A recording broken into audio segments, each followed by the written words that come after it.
Dieu va nous faire du bien en ces premiers dimanches du mois de juin. Alléluia. Tu vas acclamer très fort parce que beaucoup de gens n'ont pas pu rentrer dans cette nouvelle mois. Mais toi, tu es rentré parce que Dieu a le projet le meilleur pour toi. Nous allons parler d'un thème aujourd'hui. Nous allons détruire l'égarement de Balaam. Alléluia. L'égarement de Balaam. On peut dire que Balaam, c'est une personne qui s'est égarée pour livrer le peuple de Dieu entre la main de l'ennemi. Alléluia. Et beaucoup de serviteurs aujourd'hui opèrent sous l'égarement de Balaam. Alléluia. Et là, nous fait voir dans cet texte, nous allons lire, nous sommes dans Nombre 22, à partir du verset 7 jusqu'au verset 12. On lit, les anciens de Moab et les anciens des Mandiens partirent ayant avec eux des présents pour les devins. Ils arrivaient auprès de Balaam et lui apportèrent les paroles de Balak. Balaam leur dit, passez ici la nuit et je vous donnerai réponse d'après ce que l'Éternel me dira. Et les chefs de Moab restèrent chez Balaam. Dieu vient à Balaam et dit, qui sont ces gens que tu as chez toi? Balaam répondit à Dieu, Balak, fils de Typhon, roi de Moab, les a envoyés pour me dire, voici un peuple est sorti d'Égypte, et il couvre la surface de la terre. Viens donc maudit-les, peut-être ainsi pourrais-je les combattre et les chasser. Dieu dit à Balaam, tu n'iras point avec eux, tu ne maudiras point ce peuple, car il est béni. Amen. On voit ici que le peuple de Dieu arrive dans un territoire, le territoire des Moab. Alléluia. Et la Bible déclare qu'il y avait un roi qui s'appelait Barak, qui avait écouté réellement le produit que Dieu avait fait avec le peuple de Dieu. C'est comme nous venons de sortir de mois de mai. Alléluia. On a fait des grands produits pour le mois de mai. Alléluia. Et nous rentrons dans ce nouvel mois. Le nouvel mois, l'ennemi aussi a des projets réellement différents. La Bible déclare que réellement, cet roi, il dit que les choses que j'ai écoutées par rapport au peuple de Dieu, si je le combats comme ça, je n'aurai pas la victoire. Il faut d'abord que je puisse les maudire. Alléluia. Pour dire que lorsque les choses ne marchent pas dans ta vie, c'est qu'il y a une malédiction, il y a des paroles qui sont prononcées contre toi et ces paroles planent au ciel et cette parole est accompagnée avec des démons et ces démons, lorsqu'ils voient quelque chose qui était interdit pour toi, tu le touches et il dit, oh, il a touché quelque chose qu'il ne doit pas toucher. Et autrement, ces démons-là descendent pour détruire ce que tu veux entreprendre. Alléluia. Et voilà que cet homme, il dit, je dois maintenant faire un travail, mais ce travail-là, il faut que je trouve quelqu'un qui a la puissance de la parole. Lorsqu'il parle quelque chose, les choses doivent arriver. La Bible déclare, cet homme-là, il a appelé les anciens de Moab et les anciens des Mandiens. Alléluia. Nous savons que les Mandiens, ce sont des personnes qui ont combattu Gédéon, qui ont fait souffrir Gédéon et sa famille pendant 7 ans. Tout ce qu'ils faisaient, les Mandianites venaient voler les récoltes. Alléluia. Et Dieu avait cité Gédéon pour les combattre. Donc il amène ces deux personnes. Or on voit le Moab, ce sont le peuple qui sont ici de l'inceste, les enfants de Lot et ses enfants. Alléluia. Donc ce sont des peuples qui sont déjà maudits parce que Dieu dit que dans l'assemblée de l'Éternel, il n'y aura pas un serviteur qui est né par l'inceste. Alléluia. Selon les lois mosaïques. Et donc ces personnes-là commençaient à combattre réellement le peuple de Dieu. Et ces deux troupes de ces personnes viennent maintenant voir le devin Balaam. Lorsqu'on parle le mot devin, c'est quelqu'un qui voit des choses par des esprits. Il peut aussi voir à travers l'Esprit de Dieu. Alléluia. Donc les devins sont des personnes qui ont la capacité de voir aussi Dieu, de voir aussi les démons. Il peut te donner de prophéties exactes, mais réellement, ce ne vient pas de Dieu. Alléluia. Et voilà qu'ils sont venus voir réellement Balaam, qui est un devin qui se trouvait dans leur territoire. Et il dit à ces devins-là, nous venons te voir parce qu'il y a un peuple qui est venu dans notre territoire. Il y a un peuple qui a franchi le mois de juin. Alléluia. Normalement, ils ne devaient pas entrer, mais lorsqu'ils ont rentré dans le mois de juin, nous avons vu qu'ils ont une puissance extraordinaire. Nous, on ne voit pas comment les toucher. Est-ce que toi, tu peux réellement nous les maudire?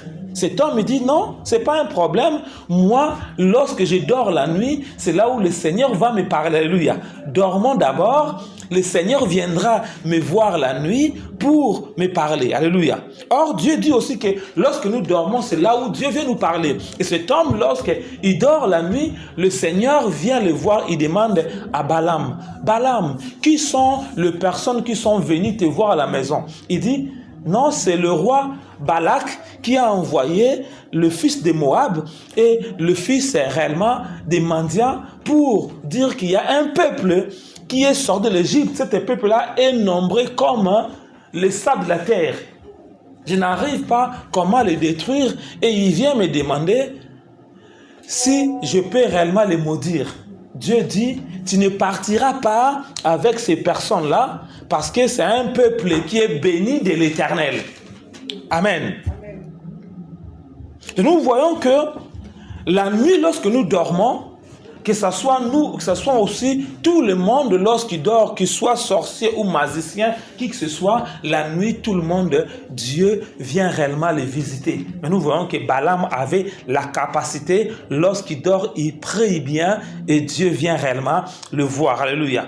Et Dieu l'a dit, qui sont les gens qui se trouvent dans ta maison?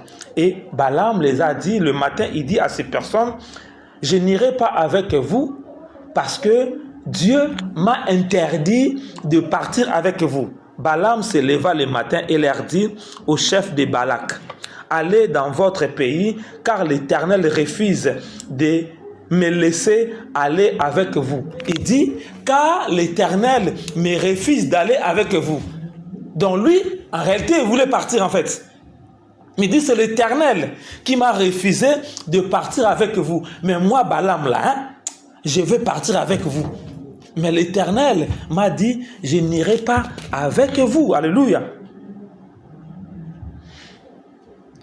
Et le prince de Moab s'est levé, retourné auprès de Balak et dire à Balaam a refusé de venir avec nous. Balak envoya de nouveau des chefs en plus grand nombre et plus considérés que les précédents. Il arrivait auprès de Balaam et lui dire, ainsi parle Balak, fils de Typhon, que l'on ne t'empêche donc pas de venir. Donc Dieu ne t'empêche pas de venir, parce que toi tu veux venir. Alléluia. Car je te rendrai beaucoup d'honneur et je ferai tout ce que tu me diras. Viens, je te prie, maudis-moi ce peuple. Et Balaam répondit et dit aux serviteurs de Balaam, quand Balaam me donnera sa maison, plein d'argent et de l'or, je ne pourrai faire aucune chose, ni petit ni grand, contre l'ordre de l'Éternel, mon Dieu. Maintenant, j'ai pris rester ici cette nuit et j'essaierai ce que l'Éternel me dira encore. Dieu vient à Balaam pendant la nuit et lui dit, puisque ces hommes sont venus pour t'appeler, lève-toi, va avec eux, mais tu feras ce que je te dirai. Balaam se leva le matin, scella son ânesse et partit avec le chef de Moab. Alléluia.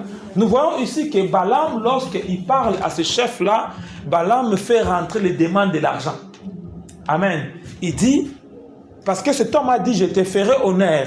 Lui maintenant, il dit, lorsque j'irai vers vous, lorsque Barak me donnera sa maison, me donnera l'argent, il me donnera toutes ces choses-là. Alléluia.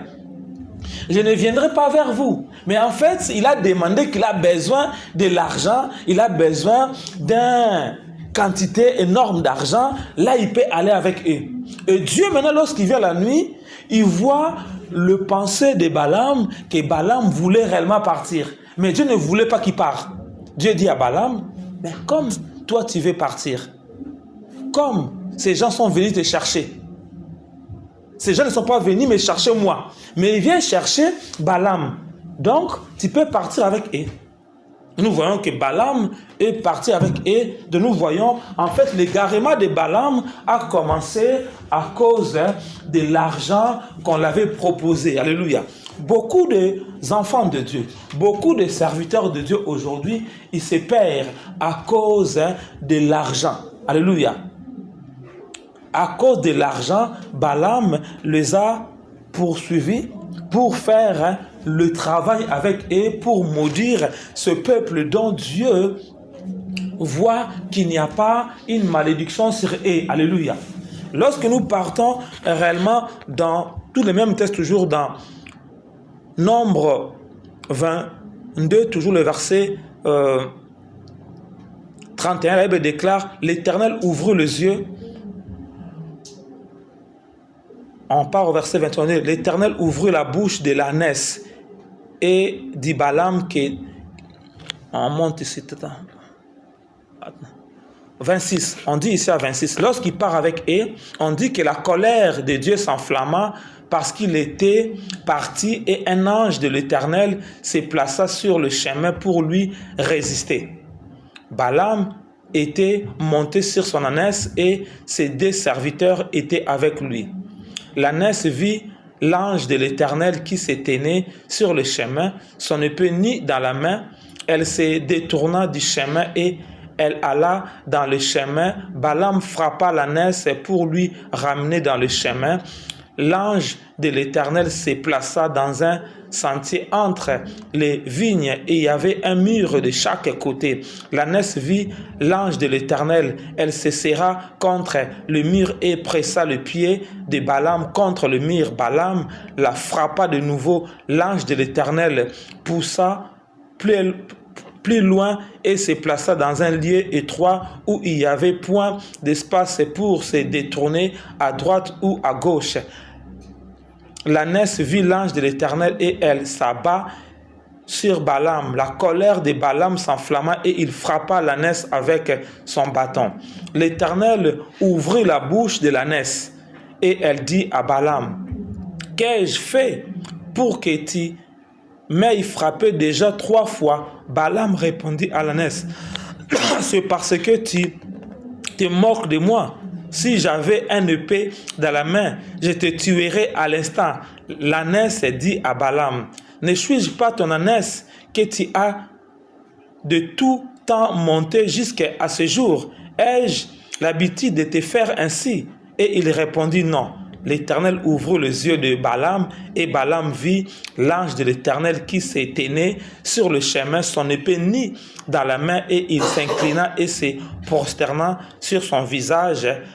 L'ange de l'Éternel lui dit, « Pourquoi as-tu frappé l'ânesse? Déjà 3 fois, voici, je suis sorti pour te résister, car c'est un chemin de perdition qui est devant moi. L'ânesse m'a vu et elle s'est détournée devant moi déjà 3 fois. Si elle ne s'est pas détournée de moi, je t'aurais même tué et je lui aurais laissé la vie. » Balaam dit à l'ange de l'Éternel, « J'ai péché car je ne savais pas que tu faisais part au devant de moi sur le chemin, et maintenant si tu me désapprouves, je me retournerai. » L'ange de l'Éternel dit à Balaam, « Va avec cet homme, mais tu ne feras que répéter les paroles que je te dirai. » Et Balaam alla avec les chefs de Balak.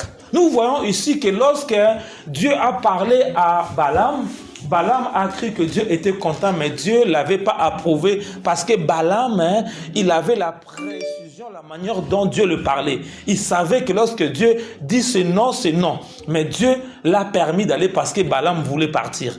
Et lorsqu'il part dans la chambre, il déclare que Dieu a envoyé son ange pour tuer réellement Balaam. Mais Dieu a fait aussi exprès d'ouvrir les yeux de l'ânesse. Alléluia.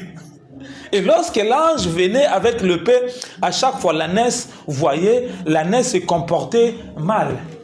Et Balaam commençait à taper réellement l'ânesse. Il y a des personnes qui n'ont pas le droit de voir de vision, mais Dieu peut donner les visions, c'était pour sauver l'homme de Dieu. Parce que l'ânesse n'avait pas le droit de prendre des visions. Mais ce jour-là, Dieu lui donne la vision pour sauver l'homme de Dieu. Parce que l'homme de Dieu rentre dans un mauvais chemin. Alléluia. Et l'ânesse commence à voir et l'ânesse commence à se comporter mal devant l'homme de Dieu. Et cet homme, il frappe, il dit même à l'ânesse, je vais te tuer. Et Dieu ouvre encore la bouche de l'ânesse. L'ânesse commence à parler et Balaam commence à écouter le langage de l'ânesse et il croit qu'il parle avec une personne. Et l'ânesse lui dit, mais tout le temps je suis avec toi, tout le temps je te porte, je t'amène partout. Est-ce que je me comporte comme ça? Il dit, mais si j'avais l'épée, je vais même te couper. Et Dieu aussi ouvre les yeux de Balaam. Balaam, il voit maintenant l'ange de l'Éternel. Et l'ange dit, mais tu as eu la chance qu'un ânesse t'a sauvé. Mais pourquoi tu le maltraites comme ça? Ce chemin-là, moi, je ne vais pas parce que c'est un chemin de perdition. Il y a beaucoup d'enfants de Dieu entrent dans le chemin de la perdition sans se rendre compte. Et Balaam rentre dans le chemin de la perdition, mais Dieu le parle, Dieu le dit, mais lorsque tu partiras là-bas, tu vas seulement répéter les choses à laquelle moi je te dirai de faire. Vois combien les gens peuvent chercher de marabouts, peuvent chercher les occultistes juste pour te maudire avant de t'attaquer. Une personne va d'abord te maudire avant de t'attaquer. Et la Bible déclare que lorsque Balaam a compris ces choses, Dieu l'a autorisé de partir, mais Balaam est encore dans l'égarement. Alléluia. Parce que c'est un chemin que Dieu n'a pas approuvé qui part. Lorsque nous sommes dans le verset nombre 23, nous voyons ici, Balaam dit à Balak, bâtis-moi ici 7 autels et prépare-moi ici 7 taureaux et 7 béliers. Balak fit ce que Balaam avait dit et Balak et Balaam offrit un taureau et un bélier sur chaque autel. Balaam dit à Balak, tiens-toi près de ton holocauste et je m'éloignerai. Peut-être que l'Éternel viendra à ma rencontre et je te dirai qu'il me révélera. Et il alla sur un lieu élevé. Dieu vient au devant de Balaam et Balaam lui dit, j'ai dressé 7 autels et j'ai offert un taureau, un bélier sur chaque autel. L'Éternel mit des paroles dans sa bouche de Balaam et dit, retourne vers Balaam et tu parleras ainsi. Il retourna vers lui et voici Balak se tenait près de son holocauste, lui et tout le chef de Moab. Balaam prononça son oracle et dit, Balak m'a fait descendre à Rama. Le roi de Moab m'a fait descendre des montagnes de l'Orient. Viens maudire moi Jacob. Viens, je sois irrité contre Israël. Comment maudirais-je celui que Dieu n'a point maudit? Comment serais-je irrité quand l'Éternel n'est point irrité? Je le vois du sommet de rocher. Je le contemple du haut du colline. C'est un peuple qui a sa demeure à part et ne fait point partir des nations. Qui peut compter la poussière de Jacob et Dieu et dire le nombre des quarts d'Israël? Que je meure de la mort d'Égypte et que ma fin soit semblable à l'air. Balak dit à Balaam, que m'as-tu fait? Je te prie pour maudire mon ennemi et voici tu le bénis. Il répond et il dit, n'aurais-je pas soin de dire ce que l'Éternel met dans ma bouche? Balak lui dit, viens donc avec moi dans un autre lieu d'où tu verras. Tu n'en verras qui n'est parti, tu n'en verras pas la totalité, et de là, maudis-le-moi. Il est mena au champ de Tophin sur le sommet de Piga. Il bâtit 7 autels et offrit un taureau et un bélier sur chaque autel. Balaam dit à Balak, tiens-toi ici près de ton holocauste. J'irai à la rencontre de Dieu. L'Éternel vint au devant de Balaam. Il mit des paroles dans sa bouche et dit, retourne vers Balak et tu parleras ainsi. Voici Balak se tient près de son holocauste avec le chef de Moab. Balak lui dit, qu'est-ce que l'Éternel dit? Balaam prononça son oracle et dit, lève-toi Balak, écoute, prête-moi l'oreille, fils de Tophin. Dieu n'est point un homme pour mentir, ni fils de l'homme pour repentir. C'est lui qui a dit, ne le fera-t-il pas? Ce qu'il a déclaré, ne les exécutera-t-il pas? Voici, j'ai reçu l'ordre de bénir. Il a béni, je ne révoquerai point. Je n'aperçois point d'iniquité en Jacob. Il ne voit point d'injustice en Israël. L'Éternel, son Dieu, est avec lui. Il est son roi, l'objet de son allégresse. Dieu l'a fait sortir d'Égypte. Il est pour et comme la vigueur du buffle. L'enchantement ne peut rien contre Jacob, ni la divination contre Israël. Au temps marqué, il sera dit à Jacob et à Israël, quelle est l'œuvre de Dieu? C'est un peuple qui se lève comme des lions et qui se dresse comme des lions. Il ne se couche point jusqu'à ce qu'il ait dévoré et bu la proie, et qu'il ait bu le sang de blessés. Balak dit à Balaam, ne les maudis pas, mais du moins ne les bénis pas.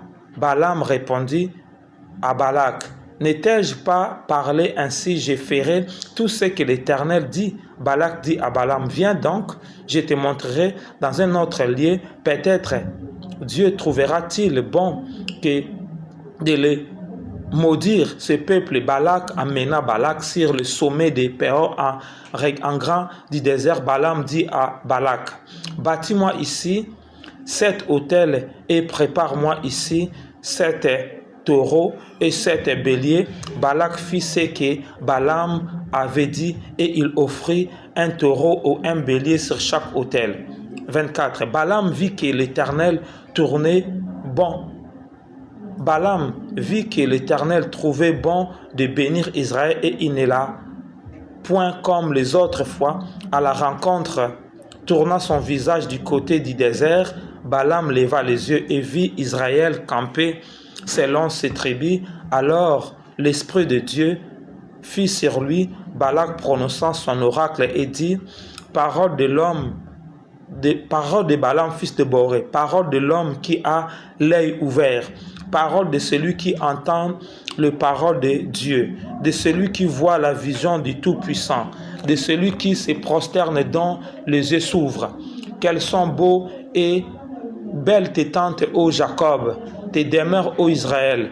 Elles l'étendent comme des vallées, comme des jardins près de fleuves, comme des eaux à l'heure que l'Éternel a planté, comme des cèdres le long des eaux.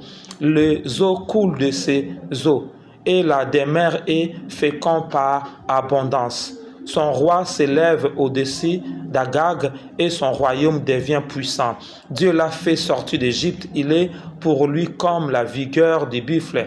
Il dévore les nations qui s'élèvent contre lui, il brise leurs os et les abat de flèches. Il ploie les genoux et il couche comme le lion, comme une lionne, qui le fera lever.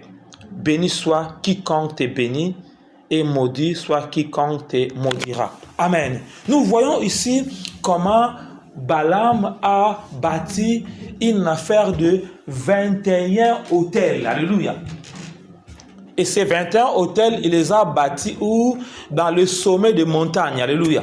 On avait dit dimanche dernier que cet pharaon sortait du milieu de la montagne. Mais Balaam, lui, ses autels, il pose ça au-dessus des montagnes, là où les gens ne peuvent pas monter. Alléluia. De lorsqu'il pose son autel dans la montagne, ce n'est que lui qui a la capacité de monter là-bas, qui va le voir et pour le détruire. Alléluia. Lorsque tu arrives dans une montagne pour adorer Dieu, tu vas trouver d'abord l'autel de Balaam qui fait le travail. Si tu n'es pas puissant, cet autel-là va te détruire. Alléluia. Nous voyons que Balaam a bâti une affaire de 21 autels, et dans ces autels-là, il a utilisé le bélier et le taureau. Alléluia. Or, Dieu dit que son peuple a la vigueur du taureau ou du buffle. Donc, lorsqu'il menait le taureau, ça veut dire qu'il venait pour détruire la force réellement du peuple de Dieu. Et donc, nous voyons comment ces personnes peuvent mettre beaucoup d'argent. Imagine un peu si on a 21 taureaux et 21 béliers qu'il a détruits. Alléluia. Ça peut nourrir combien de gens? Beaucoup de gens. Alléluia. Donc, lorsque ces gens-là veulent réellement te combattre, ils vont mettre de l'argent en place, ils vont mettre des sacrifices en place, juste pour permettre que leur autel puisse être opérationnel. Et nous voyons aussi que c'est Balaam-là, lorsqu'il fait ses autels, il pose seulement 7 autels chaque jour lorsqu'il fait ce travail-là. Parce que le chiffre 7 est le chiffre de la perfection. Donc il a écrit le chiffre premier 7, deuxième 7, troisième 7, dans le chiffre 777, qui est le chiffre de Dieu. Alléluia. Pour juste savoir comment maudire le peuple de Dieu. Mais ce qui est important, nous voyons que Dieu dit que ce peuple, l'air des mers, se trouvait dans le rocher. Alors que Balaam montait à la montagne pour faire des autels, mais ce peuple, l'air des mers, se trouvait dans le rocher. Or, dans le rocher, aucun serpent peut monter là-bas. Or, dans le rocher, des petits oiseaux ne peuvent pas arriver là-bas. Il faut seulement être un aigle pour arriver dans le rocher.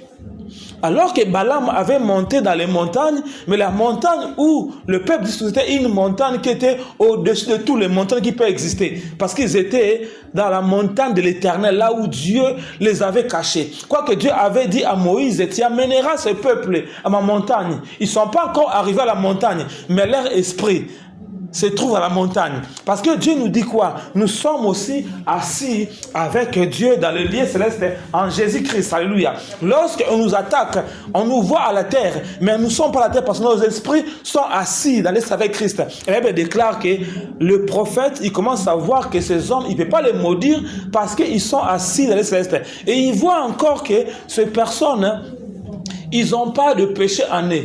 Ils voient aussi que leur Dieu marche avec eux. Alléluia. Comme Dieu marchait avec eux, il n'a pas pu maudire, mais nous voyons que Balak insistait que la malédiction puisse avoir de l'effet dans la vie des enfants de Dieu. C'est comme cette mois qui commence pour toi. L'ennemi, il voit qu'il n'y a pas de péché. L'ennemi, il voit que Dieu a balayé, il a mis un tapis rouge devant toi. Que les choses vont marcher. Il dit, ah, ce tapis rouge-là, non. Il ne doit pas marcher comme ça. Moi, j'ai des projets pour lui. Il faut que ce projet puisse se faire. Et il cherche le voisin moyen. Il va voir le marabout. Il va voir les occultistes. Il essaye de renouveler les alliances juste pour t'avoir. Mais je te dis, si toi tu demeures dans la sanctification, comme ce peuple, alors qu'ils vont essayer, ça ne va jamais marcher. Parce qu'ils ont essayé, ils ont mis 21 autels. Et ils ont mis réellement des béliers qui sont réellement forts. Des buffles qui sont réellement robustes. Ils n'ont pas mis de béliers qui sont maigres là. Non. Un bon bélier pour dire réellement qu'ils ont donné une bonne offrande à l'autel. Alléluia. Vois comment l'ennemi, lorsqu'il offre quelque chose à l'ennemi, il met des moyens. Mais nous les chrétiens, des fois, on donne des minimes. Alléluia.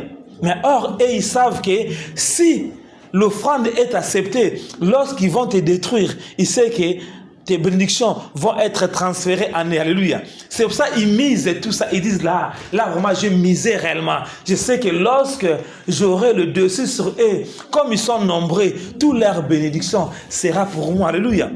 Parce que le sataniste, le sorcier, il pense à cela. Parce qu'il n'attend pas que Dieu leur donne, mais il attend, il voit en toi de bonnes choses. Il dit, si je l'arrête, cette fille-là, cette famille-là, toute leur bénédiction sera pour moi. Alléluia. Or, nous, on attend que Dieu ouvre le ciel pour me bénir. Mais eux, ils voient les gens qui sont tout autour d'eux, ils doivent réellement vous dépouiller. Alléluia. Parce qu'ils opèrent comme des voleurs. Parce qu'un voleur, lorsqu'il voit quelque chose de bien en toi, qu'est-ce qu'il va faire? Il va te maudire. Lorsqu'il te maudit, maintenant les choses qui devaient venir vers toi, c'est lui qui va commencer à les prendre pour les détourner. C'est ce que Balak voulait faire.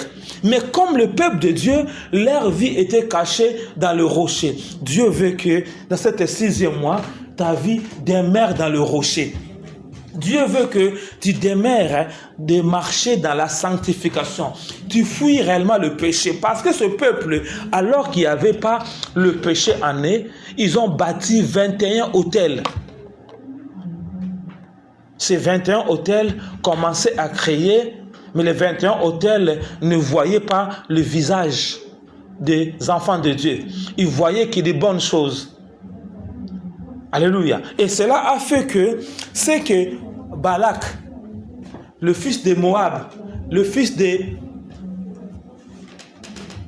Mandianites, qui voulait faire contre eux, cela n'a pas réussi parce que le peuple de Dieu marchait dans la sanctification, parce que Dieu était leur roi au milieu d'eux. Or, Dieu dit que le salaire du péché, c'est la mort. Alléluia. Ce n'est que le péché qui donnera à Balak le droit légal lorsqu'il portera une offrande en ton nom, que les choses puissent entrer en toi. Parce que lorsqu'une malédiction entre en toi, tu dois regarder, est-ce qu'il y a une porte d'entrée ou pas? Alléluia. Parce que si nous voyons que le peuple de Dieu n'avait pas de porte d'entrée, Dieu était au milieu d'eux comme un roi, leur vie était cachée dans le rocher, et ils vivaient réellement dans la sanctification. Alléluia. Parce que Dieu dit que celui qui est né de Dieu ne pêche pas parce qu'il triomphe du péché. Alléluia. Comme tu es né de Dieu, le péché peut être là, tu vas le dominer, et lorsque le péché est là, tu pourras réellement confesser parce que le Saint-Esprit va te dire, maintenant, tu as fait un péché. À cause de ton habillement, quelqu'un a été réellement séduit. Alléluia. Demande pardon. Tu demandes pardon et Dieu te restaure. Alléluia. Parce que le Saint-Esprit, réellement, il intercède en faveur de nous auprès de Dieu. Il nous montre le péché qui sont cachés en nous. Il nous montre le geste qu'on a fait qui pouvait ouvrir la porte contre nous pour qu'on puisse nous maudire. Mais nous voyons ici que Dieu montre que ce peuple n'avait pas aucun péché en eux et Dieu était avec eux. Et comme Dieu était avec eux, comme Dieu était comme un roi au milieu d'eux, et Dieu avait mis réellement ces deux puissances, le lion et le buffle, tout autour d'eux pour assurer leur protection. Et il dit, mais je ne peux pas entrer là-bas parce que là-bas, si tu veux entrer, il y aura des lions qui vont te dévorer. Il y aura des buffles qui vont te détruire. Quoique j'ai mis des offrandes de buffles, mais leur buffle est tellement fort. Leur buffle est tellement fort, donc on ne peut pas y accéder. Et nous voyons que la tentative de Balak n'a pas réussi, quoique il a trouvé un devin bien réputé, un devin lorsqu'il maudit, lorsqu'il fait les choses avec exactitude, cela marche. Alléluia. Donc on peut trouver un sorcier, un marabout, lorsque lui, il prend quelque chose, il aura la victoire, il va échouer. Un jour, on a envoyé un esprit. Cet esprit-là était un démon qui était mort. Lui, on la voit, lorsqu'il fait le travail, il réussit. Et lorsque cette personne était venue à l'église, j'ai commencé à prier. L'esprit était tombé, il dit, mais moi, je n'arrive pas à comprendre. Mais lorsque cette personne vient à l'église, il devient invisible. À un moment donné, j'arrive à le voir. À un moment donné, il devient invisible. De le temps qu'il vient à l'église, l'esprit n'arrive pas à la voir. Donc il se dit, aujourd'hui, je vais le suivre là où il part pour l'arrêter. Et ce jour-là, c'était le jour où il devait réellement être démasqué. Il a suivi la personne. La personne vient aussi à l'église. Lui aussi, il rentre à l'église. Lorsque le feu a commencé à descendre, cet esprit dit, mais non, moi, je rate jamais mes cibles, mais je n'arrive pas à comprendre comment cette personne, je l'ai raté. Comme je l'ai raté, je vais retourner vers la personne qui m'a envoyé. Je vais la tuer parce que moi, je suis quelqu'un qui est mort. Ils sont venus faire des incantations dans un tombeau. Ils m'ont appelé pour me dire, va, bloque cette personne-là. Et moi, je suis sorti pour faire le travail. Et comme mon royaume est détruit, moi, je retournerai vers cet homme-là. Alléluia.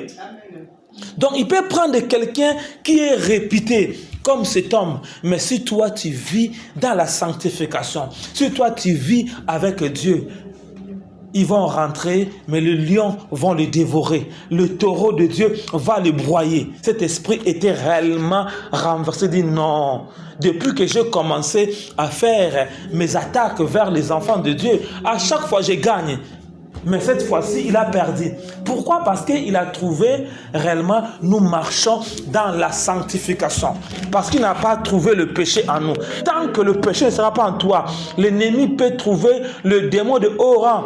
Peu importe leur taille, peu importe leur réputation, lorsqu'ils partent en guerre, ils vont toujours amener quelque chose, mais ils vont échouer parce que toi, tu as décidé de fuir le péché. Tu as décidé de marcher dans la sanctification. Et ce peuple était comme ça.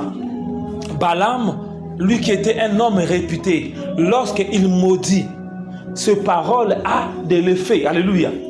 Mais ces paroles, ce jour-là, n'avaient pas de l'effet. Mais Dieu commence à ordonner aux devins de commencer à bénir le peuple de Dieu. Dieu peut ordonner à un sorcier de commencer à te bénir. Alléluia. Parce qu'il n'arrive pas. Tu dis, non, c'est pas un homme de Dieu. Mais c'est un sorcier, il n'arrive pas parce que Dieu leur donne de te bénir. Parce que si tu es maudit, il va être maudit. Parce que Dieu dit quoi? Celui qui maudit Abraham sera maudit. Celui qui bénit Abraham sera béni. Donc le sorcier, il vient devant toi. Il était venu pour te maudire, mais il voit en toi, il dit, on a écrit que celui-là, on ne le maudit pas. Automatiquement, il commence à te bénir. Il déclare des paroles prophétiques pour toi qui sont réelles. Et toi, tu crois que c'est un enfant de Dieu? Non, ce n'est pas, c'est un sorcier, c'est un marabout, c'est un occultiste. Mais Dieu l'oblige à te bénir. Alléluia. Pourquoi? Parce que la gloire de Dieu est en toi. Alléluia. Parce que Dieu, lorsque tu marches dans la sanctification, lorsque Dieu est avec toi, le sorcier qui vient pour te faire du mal, il va d'abord regarder. Il commence à voir à l'intérieur de toi. Il voit le feu qui se trouve en toi. On dit, si tu parles mal, le feu qui se trouve là va le consumer. Automatiquement, il change le langage. Et beaucoup de gens, des fois, on se croise avec eux dans le chemin. Ils nous bénissent. Nous, on croit qu'ils sont des enfants de Dieu, mais ils sont des sorciers. Ils sont des vrais sorciers. Des vrais marabouts. Alléluia. Parce que lorsqu'il te regarde, il arrive à te lire. On a vu que Balaam a lu le peuple de Dieu. Il a vu des choses. Mais il ne pouvait pas les maudire. Il fallait seulement qu'il commençait à les bénir. Parce que s'il avait maudit, il aurait à avoir de problèmes. Alléluia. Tout ça parce que Dieu veut qu'en cette 6e mois, Dieu veut que si réellement le 5e mois, il y avait des combats énormes, tu as marché dans le péché, dans beaucoup de choses, mais Dieu dit, 6e mois, change un peu la manière de marcher. Marche avec moi. Vis dans la sanctification. Arrête le péché. Tu vas voir comment ceux qui t'ont fatigué vont être par terre. Ceux qui te combattaient, comment je vais l'écraser. Parce que nous voyons que tous ces combats, Moïse, un grand prophète, Moïse n'a pas vu que Balaam était en train de les maudire. Dieu n'a pas révélé cela à Moïse. Alléluia. Amen, amen. Parce que le temps que lui maudissait là, personne était au courant de cela. Il n'était pas au courant. Mais Moïse est devenu au courant lorsque les gens ont commencé à commettre le péché avec des Moab. C'est là où Moïse était au courant maintenant. Alléluia. Mais lorsqu'il maudissait spirituellement, il voyait de loin avec des caméras. Peut-être que là tu marches, il y a des gens qui t'observent, qui te voient, qui envoient des gens partout où tu marches. Toi tu ne les connais pas, mais eux ils savent que tu es leur ennemi. Parce que imagine un peu, le peuple de Dieu ne connaissait pas Balak. Mais Balak il dit c'est mon ennemi. Il y a des gens qui sont ennemis contre toi parce que seulement ils voient la gloire de Dieu en toi. Parce qu'ils voient la lumière. La Bible déclare la parole prophétique est comme une lumière dans les ténèbres. Jusqu'à ce que l'étoile brillante du matin va apparaître la journée. Donc, comme la parole prophétique, tu l'as gardée en toi. Comme tu as gardé la lumière de Dieu en toi, partout où tu marches, un ténébré, un sorcier qui te voit, ta lumière bouscule ses affaires. Automatiquement, il est en colère contre toi. Parce que Moab,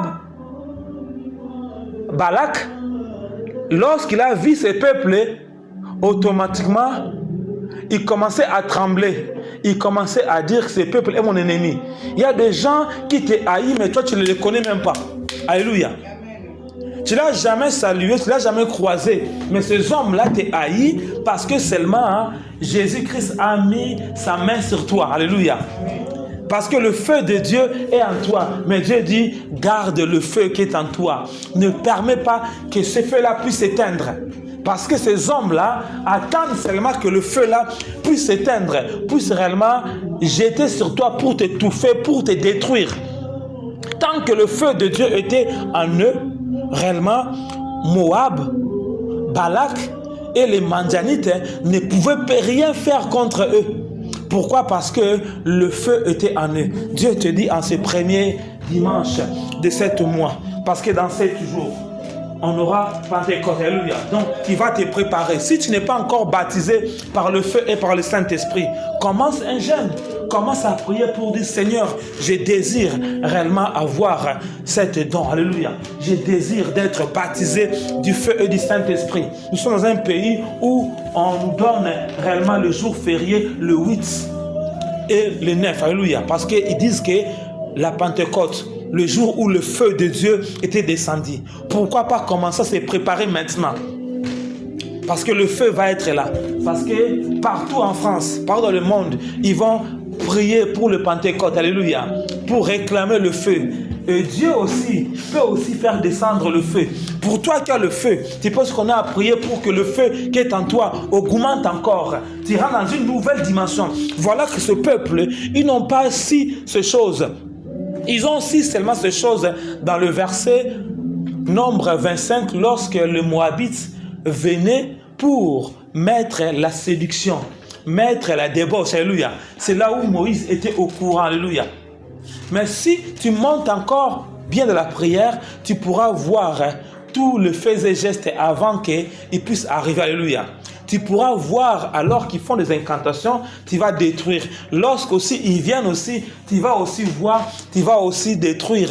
Et l'égarement de Balaam ne pourra pas travailler parce que Balaam a accepté l'argent pour vendre les enfants de Dieu. Il y a beaucoup de serviteurs de Dieu qui étaient bien. Ils ont accepté l'argent pour vendre le peuple de Dieu. Alléluia. Parce qu'ils sont tombés dans l'égarement de Balaam parce qu'ils aiment l'argent. Et Dieu sort en eux et la mort va entrer dans la vie de toutes ces personnes-là qui demeurent dans l'égarement de Balaam. Et je prie que ces personnes reviennent rapidement vers Dieu pour que la mort ne puisse pas l'attraper. Alléluia. S'ils ne reviennent pas rapidement, la mort sera leur partage. Parce que lorsque l'égarement prolonge réellement, Dieu va aussi empêcher même aux aveugles qui pouvaient voir pour toi de voir. Tout le monde ne va plus voir, alléluia. Et tu vas aller et tu vas rentrer dans un trou et tu ne vas pas sortir. Ce jour-là, Balaam, le cheval, l'ânesse, Dieu l'a ouvert les yeux parce qu'il avait encore un temps. Alléluia. Peut-être toi aussi, tu as encore un temps. Les gens te disent des choses. Mon frère, ma sœur, répands-toi. Alléluia. Mais il y aura un temps, Dieu ne va plus parler. Alléluia. Parce que tes péchés vont être tellement connus. Tes péchés vont être tellement forts. Et ça va monter au ciel. Et Dieu va dire, je lave mes mains pour ces personnes. Alléluia. Amen. Dieu va laver les mains pour les gens qui continue à insister dans l'égarement. Mais tant que Dieu te parle encore, tant que les gens te parlent encore de choses que toi tu fais qui est mauvais, répands-toi et demande à Dieu, Seigneur, enlève-moi ces choses. Je n'arrive pas. Seigneur, enlève-moi ces choses. Alléluia. Parce qu'il y aura un temps où le Seigneur ne dira plus des choses à ton frère ou à ta sœur. Tu prieras, il va dire, j'ai rien reçu. Alléluia. J'ai rien vu. Mais or, tu sais que tu vis réellement dans le péché. Alléluia. Il ne va rien voir. Il ne va rien voir. Dieu ne va plus parler. Lorsque l'égarement continue, Dieu va laver les mains. Est-ce que tu veux que Dieu lave les mains pour ta vie? Non. Si tu ne veux pas, reviens à Dieu. Dieu a besoin de toi. Mais Balaam, à la fin, il ne sait pas laver les mains. Alléluia. Il est parti dans ces choses parce que l'amour de l'argent, il était devenu cupide. La cupidité l'a détruit. Alléluia. Parce que tout ce qu'il faisait, il fallait que les gens lui donnent quelque chose. Dieu a dit, vous avez reçu gratuitement, donnez aussi gratuitement. Alléluia. Mais la cupidité aujourd'hui tue les enfants de Dieu, tue le serviteur de Dieu. Alléluia. C'est ça l'égarement des Balaam. Dieu veut que réellement tu puisses vivre avec le paix que tu as. Alléluia. Vis avec le paix que tu as. Vis. Ce qui est important, ta relation avec l'Éternel. Vois comment Balaam a bâti 21 hôtels. Vois comment l'ennemi peut bâtir 21 hôtels pour ta vie. Alléluia. Donc dans tous les endroits, il pose des hôtels. Il pose des hôtels au travail. Partout, tu vois que tu essaies ça. Ça ne marche pas. Alléluia. Il a encerclé tout. Il a miné partout. Il avait miné partout. Mais comme il n'y avait pas l'iniquité de la vie des enfants de Dieu, ils ont posé les hôtels en vain. Les gens peuvent faire des hôtels pour toi, mais ce sera en vain parce que toi, tu as décidé de marcher avec le Seigneur. Parce que toi, tu as décidé réellement de marcher dans la sanctification. Alléluia. Comme je disais que ce jour-là, cet esprit-là, il a pleuré, il a dit, ah, moi vraiment, j'ai gagné le combat, mais cette fois-ci, on m'a vaincu. Je retournerai vers la personne qui m'a envoyé. Je vais détruire parce que là, j'ai perdu mes choses. Alléluia. Parce qu'il y a des gens qui vont dans des tombeaux, de gens qui étaient des sorciers, qui étaient morts pour faire des incantations, pour leur demander comment attaquer les vivants. Alléluia. Et ils savent que ces hommes-là sont puissants, mais lorsqu'il vient, nous qui avons Jésus, nous qui avons la sanctification, ces esprits-là, lorsqu'ils arrivent, ils tombent. Et ce jour-là, cet esprit-là a dit, ah, lorsqu'il vient ici, il devient invisible, je n'arrive pas à les voir. Mais ce jour-là, on a pu le voir. Il a pu parler. Alléluia. On l'a démasqué, on l'a détruit. Et la personne était réellement libérée. Pourquoi? Parce que il vivait dans la sanctification. Amen, amen. Nous allons prier. Tu vas dire à Dieu merci. Parce que Dieu veut que tu sois réellement libéré. Dieu veut que ce qu'il a arrêté pour moi, tu puisses la posséder. Dis à Dieu merci. Seigneur, nous te disons merci. Seigneur, nous te célébrons, toi le véritable Dieu. Toi qui veux que nous ne puissions pas tomber dans l'égarement de Balaam. C'est la raison pour laquelle nous te bénissons. La raison pour laquelle nous t'adorons. Tu mérites l'élévation, tu mérites la